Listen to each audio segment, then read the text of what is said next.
Halo teman-teman semuanya. Sekarang tanggal 5 Maret, hari Rabu, jam 6:51 pagi di New York. Kita bertemu kembali di kuliah spiritual dan sesuai dengan janji saya akan eh, membuatkan versi kuliah spiritual untuk satu konten yang menarik ini. Konten ini dibuat kemarin, 23 jam yang lalu, ya tanggal 4 Maret ya. Jam 7.25, sekarang masih jam 6.51, jadi belum 24 jam.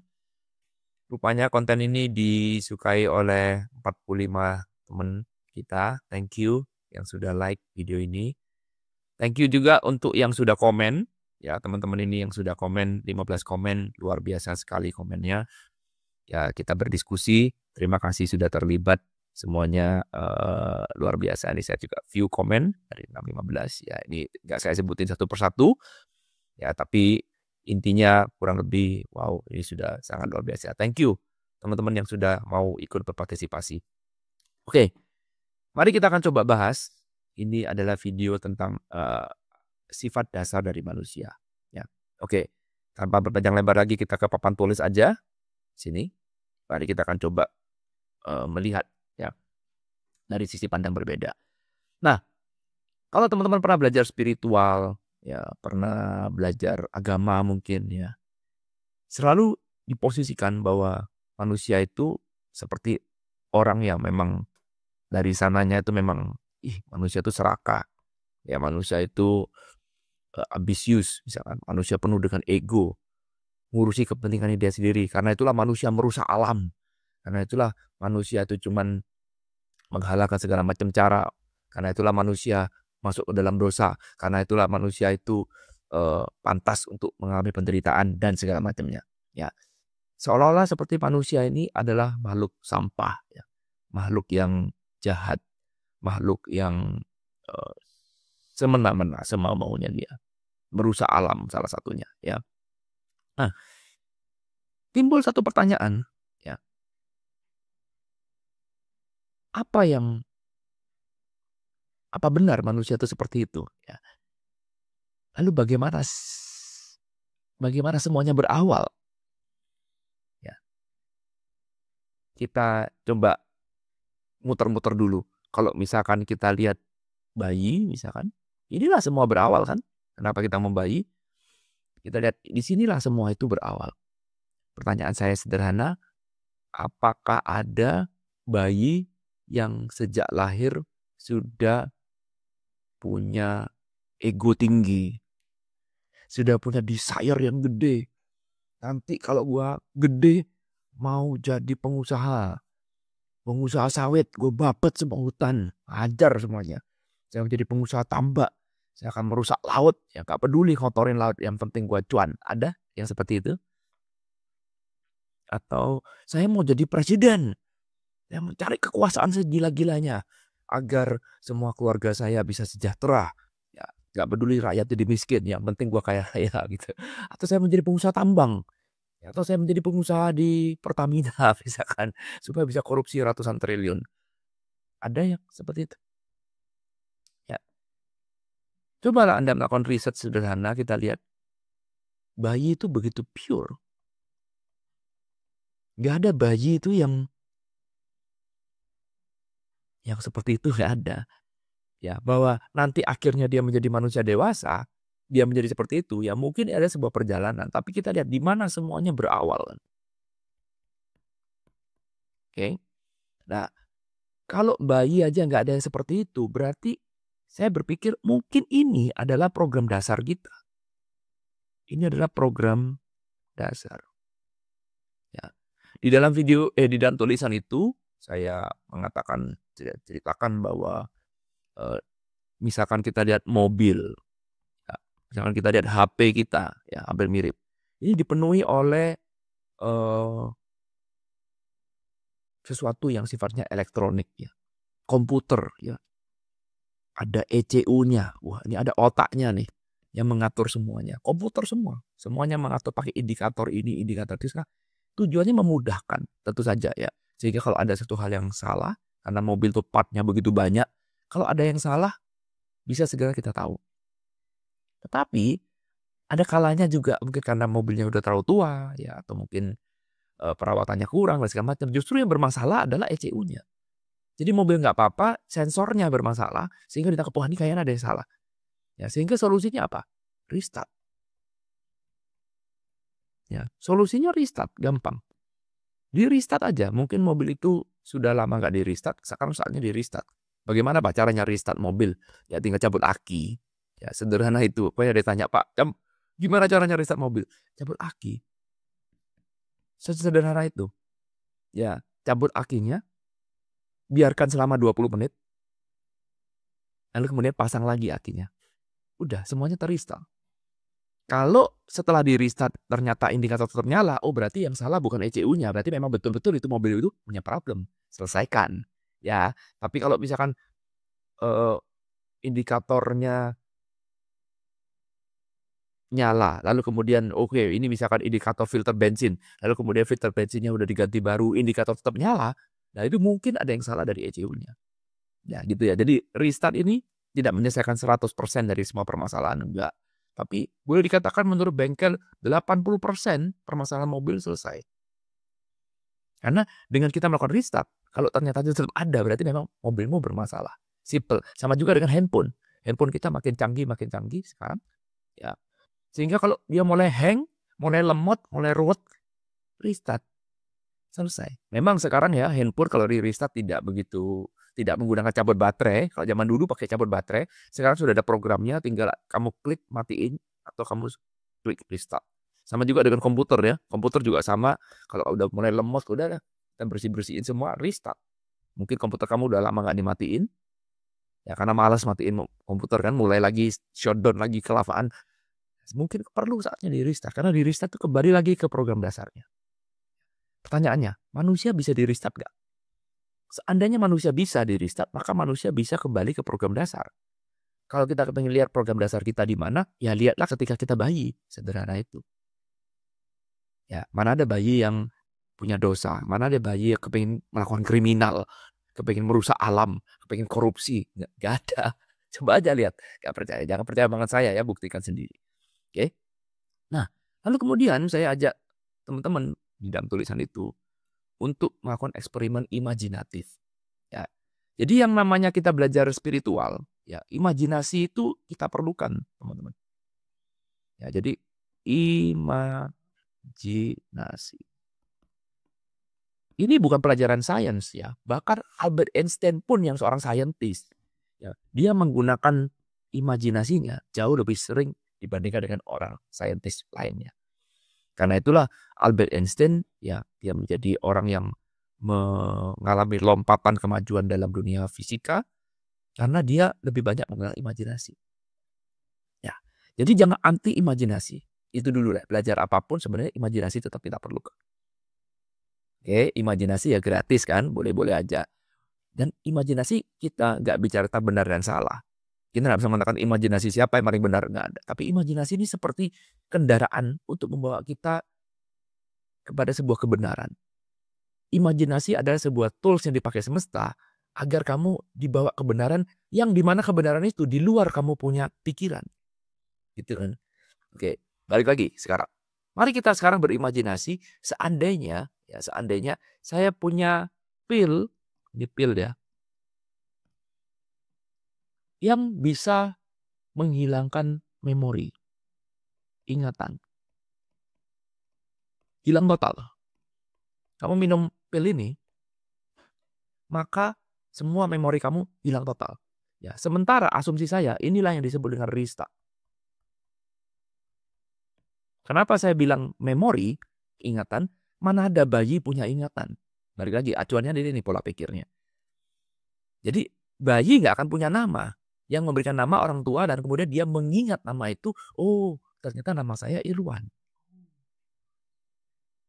Dari orang tua. Mana ada bayi datang, bos, bukan, pak, ma, nama saya bukan Irwan, nama saya Joni. Nggak ada. Bayi yang ngeyel bilang, oh jangan salah, ngasih namanya salah. Nama saya bukan itu. Nggak ada. Semua bayi lahir tanpa nama. Nggak ada namanya. Itulah program dasar kita, restart. Nah, jadi ingatan kita ini seperti sludge, seperti tumpukan yang membuat error. Program-program terlalu banyak tuh namanya ingatan nih programnya, betul? Terlalu banyak program akhirnya error. Oke, asumsinya begitu. Ya. Lalu kemudian kalau minum pil ini maka ingatan kamu akan selesai. Hilang semuanya. Oke. Nah, sekarang di depan saya ini ada 2 orang yang ekstrim, teman-teman. Sebut saja dengan si A dan si B. Ekstrim nih. Yang sini ekstrim kiri, yang ini ekstrim kanan. Nah gitu ya.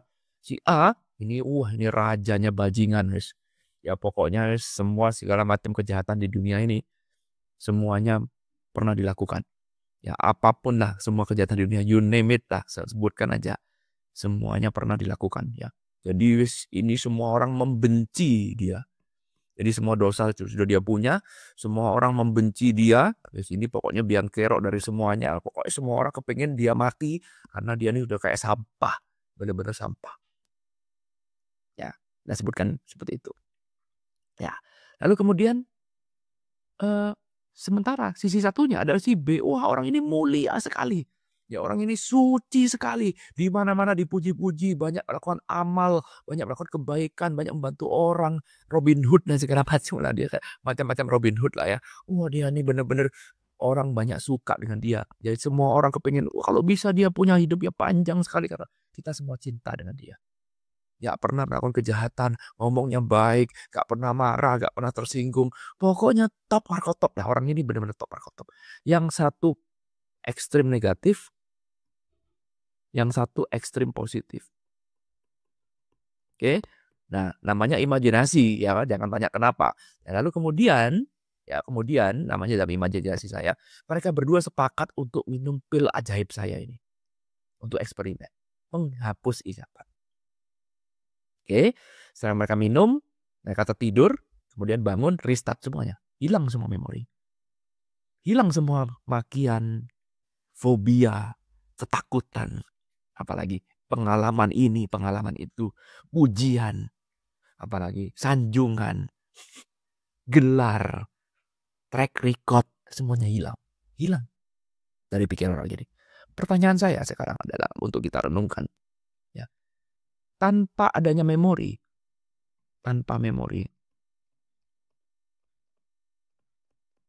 beban memori lama, apakah mereka masih tetap punya sifat yang sama? Misalkan si B, dia merasa diri sebagai orang baik, merasa diri semua orang suka dengan dia, merasa diri semua orang menyanjung dia, atau si A merasa diri bahwa semua orang membenci dia, merasa diri bahwa saya adalah sampah, saya ini orang bajingan, seorang mafia misalkan. Tanpa memori bisa nggak merasa situ? Jawabannya mungkin. Saya pakai kata mungkin karena imajinasi kan, ya. Mungkin nggak bisa. Karena memori ini adalah data yang dikelola oleh pikiran kita. Data inilah yang kemudian masuk dalam pikiran kita, yang kemudian akan membentuk identitas atau personality dalam diri kita. Identitas. Jadi identitas kita ini dibentuk oleh data. Data ini isinya memori, pengalaman, dan segala macam. Jadi tanpa adanya data, apa yang mau dikelola? Pikiran gak bisa menjangkau sesuatu yang di luar data. Gak bisa. Ya, beyond the mind, gak bisa. Ini yang disebut dengan beyond the mind, berarti di luar. Jadi pikiran ini hanya bisa menjangkau dirinya sendiri di sini. Karena itu kamu tetap belajar. Ya, jadi mind ini hanya menjangkau yang di sini aja. Ada sesuatu di luar mind, misalkan ada A di sini, gak mungkin bisa. Ini beyond, alias di luar, di atas pikiran, di luar jangkauan pikiran. You don't know what you don't know. Kamu gak bisa tahu apa yang kamu gak tahu. Jadi mind hanya bisa menjangkau data yang sudah ada. Memang betul ada data baru yang ditambahin.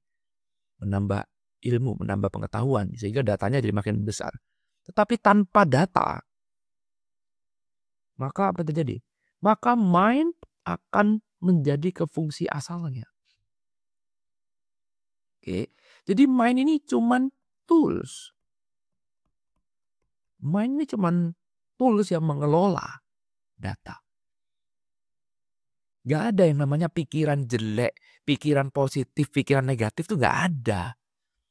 Gak ada. Karena itu semua berasal dari data. Jadi kata kuncinya ada di datanya. Kata kuncinya nih. Tapi balik lagi, topik kita sekarang bukan mengubah pikiran. Topik kita adalah kita mau mencari sifat dasar manusia.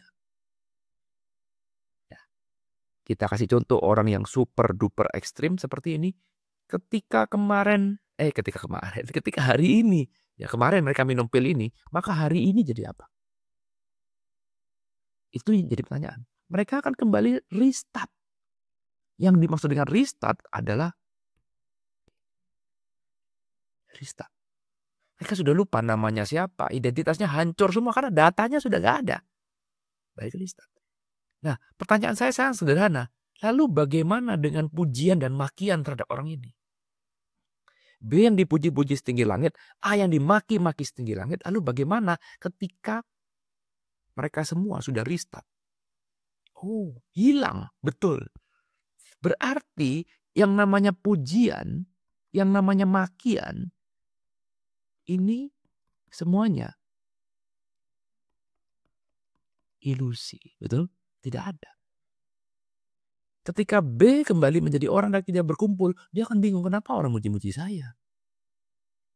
Oh, ada apa dengan saya? Loh, kamu itu orang suci loh.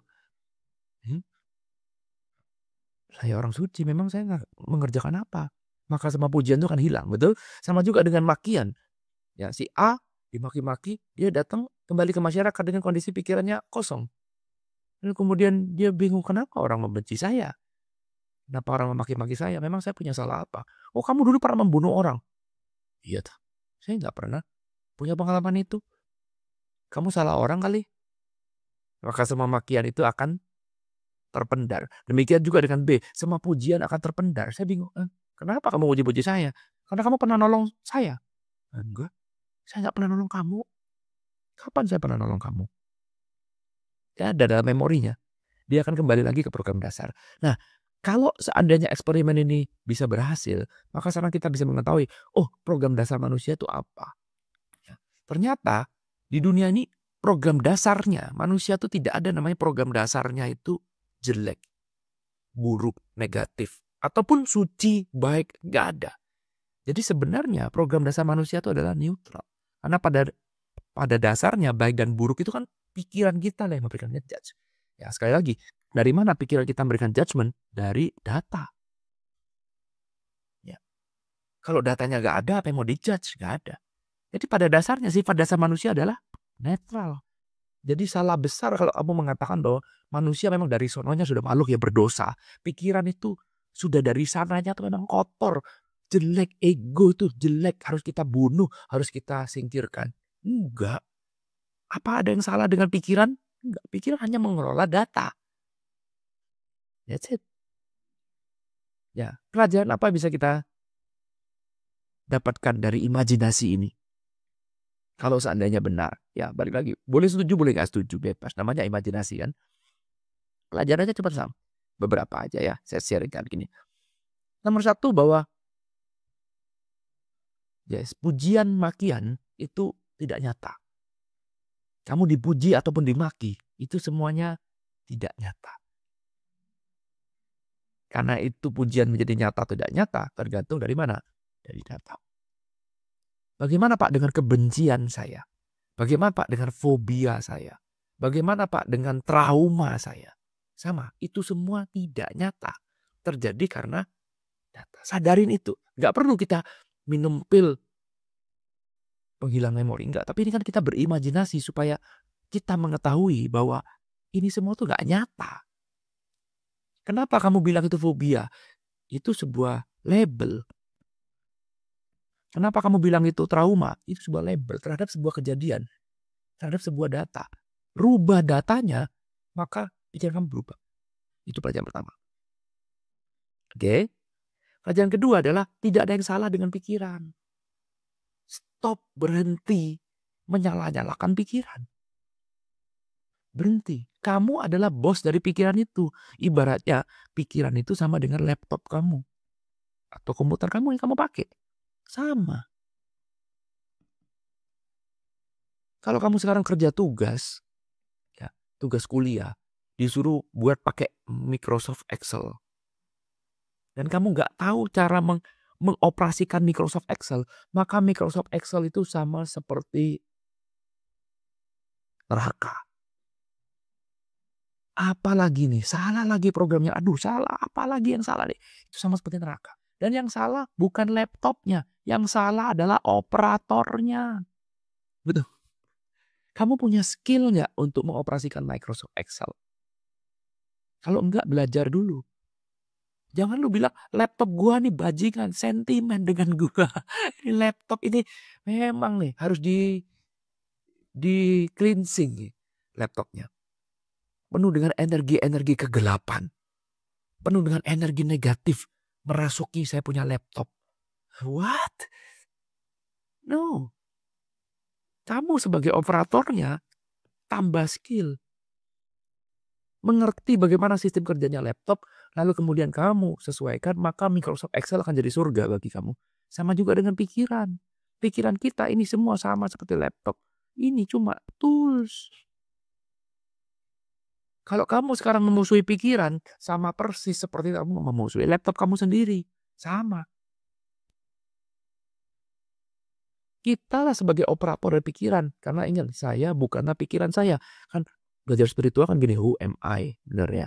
Who am I? Saya itu siapa? Makanya kan tanya, who am I? Apakah saya sama dengan pikiran? Ini kalau kamu nggak sadar. Tapi kalau kamu sadar, Bu, ya benar juga. Saya menyadari pikiran. Berarti saya bukan pikiran. Yes. Berarti sama juga dengan apakah saya adalah laptop? No. Saya bukan laptop. Oke, saya bukan pikiran. Boom. Maka di sini kamu dapat insight. Saya bukan pikir, oh berarti saya operatornya pikiran. Maka belajarlah ilmu bagaimana cara mengelola pikiran. Sama juga tadi kita belajar ini. Oh ternyata pikiran based on data. Tadi kita belajar, kalau seandainya saya bisa menghapus semua datanya, kemana semua kebencian saya, kemana semua trauma saya, kemana semua dendam kesumat saya, hilang. Itu semua just based on data. Oh berarti kalau datanya dirubah, maka pikiran kita pun juga akan berubah. Yes. Jawabannya adalah iya. Karena sekali lagi, pikiran gak bisa mengelola sesuatu hal yang di dalam. Pikiran hanya bisa mengelola data yang sudah diketahui. Ini unknown. Gak kita ketahui. Tuh. Ya. Dari satu cerita kita bisa belajar banyak banget. Tapi intinya adalah jangan pernah gampang-gampang mencari kambing hitam. Karena itu dalam belajar Ho'oponopono, konsepnya adalah 100% responsibel. Kalau kamu tidak responsibel, maka kamu akan keseret arus. Kamu tidak menjadi master, kamu menjadi victim. 100% responsible. Berhenti. Ya, jadi kalau begitu kita lihat ada ajakan atau ajaran bilang ini semua karena ego, karena pikiran kita. Mari kita siksa pikiran kita. Waduh, sama juga dengan tubuh. Ya, tubuh selalu innocent. Nanti kita kapan-kapan bahas bagian tubuh, ya. Karena biasanya ya dua nih yang dijadikan musuh ya. Ya, supaya kita mencapai pencerahan, kita bunuh pikiran kita. Oke, nomor 2, kita hancurkan tubuh kita. Tubuh penuh nafsu dan segala macam, sama juga itu pemikirannya. Ya, menurut saya nggak make sense ya. Ya. Karena balik lagi, kamu bukan tubuhmu. Kamu bukan pikiranmu. Saya bukan tubuh saya. Saya bukan pikiran saya. Tubuh dan pikiran hanyalah tools. Kamulah bosnya. Tubuh ngikut aja kok. Bener? Makan soto, ayo makan soto. Ayo. Kan tubuh bilang, oh saya nggak mau makan soto bos, saya mau mainnya makan rawon. Kan nggak pernah. Tubuh always innocence. Ngikut aja. Lalu kemudian kamu musuhi tubuh kamu. Gimana coba? Kadang-kadang banyak pemikiran seperti itu karena balik lagi. Nggak pernah berimajinasi. Ya, atau imajinasinya salah. Imajinasinya kebablasan. Coba sesekali imajinasi ini. Pakai pil penghapus ingatan. Kalau ada pil ini saya minum, apa yang terjadi dengan saya? Apa yang terjadi dengan identitas saya? Apa yang terjadi dengan kebencian saya? Apa yang terjadi dengan semua kekhawatiran saya, ketakutan saya nih? Ya, inilah alasan kenapa orang melakukan operasi plastik. Ya, sama kan? Kenapa kok sekarang lagi tren orang bikin operasi plastik? Karena dia mau jadi dirinya yang berbeda. Dia sudah bosan dengan dirinya yang lama yang dibilang jelek, sekarang saya mau jadi orang baru. Karena itu saya mau bayar $100.000, 1,6 miliar misalkan, untuk operasi plastik agar saya jadi diri saya yang baru. Kan gitu, sama. Hilang kan? Jadi diri yang baru. Sehingga merasa, wah ini seperti hidup baru. Sama kan? Kurang lebih seperti itu.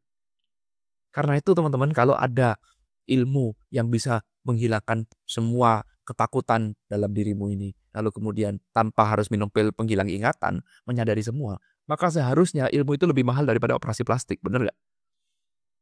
Karena yang menghalangi semua ini kan sebenarnya data kamu, pikiran kamu, ketakutan kamu, yang sebenarnya cuma ilusi. Kalau sekarang saya punya ilmunya untuk menghilangkan itu semua, apa yang terjadi dalam hidup kamu? Mainkan imajinasi. Kalau seandainya hidup saya tidak punya penghambat itu, kalau seandainya tubuh saya di restart lagi dari awal, maka impian apa yang gak bisa saya capai?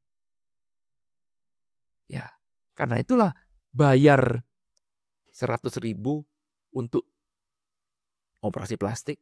Percuma, ini cuma fisiknya aja. Kalau dalamnya nggak dirubah ya nggak ada guna. Ya. Dengan bayar, oke, 500.000 untuk pil penghilang ingatan atau 500.000 untuk mengubah program tanpa menghilangkan ingatan. Boom, maka ini akan jadi jauh lebih worth it. Itulah sebabnya kenapa kita tidak boleh berhenti belajar ilmu pengembangan diri. Karena berapapun investasi yang kamu bayarkan itu worth it banget. Ya, menurut saya seperti itu. Worth it banget untuk kemajuan diri kita. Ya, kita akan belajar pelan-pelan, tapi kalau kita bisa mengubah diri tanpa harus minum pil penghilang ingatan, ya, maka impian apa yang nggak bisa kamu capai. Oke, itulah penjelasan saya. Sudah panjang banget, 27 menit. Semoga bisa berikan insight. Silakan kalau ada pertanyaan boleh ditanyakan. Kita belajar sama-sama. Oke, dan ini nggak harus setuju ya. Ini ya cuman imajinasi, cuman omon-omon aja. Yang baik diambil, yang nggak baik ya dilupakan aja. Thank you udah nonton video ini. Ketemu lagi di kuliah spiritual selanjutnya. Thank you. I love you all. Bye.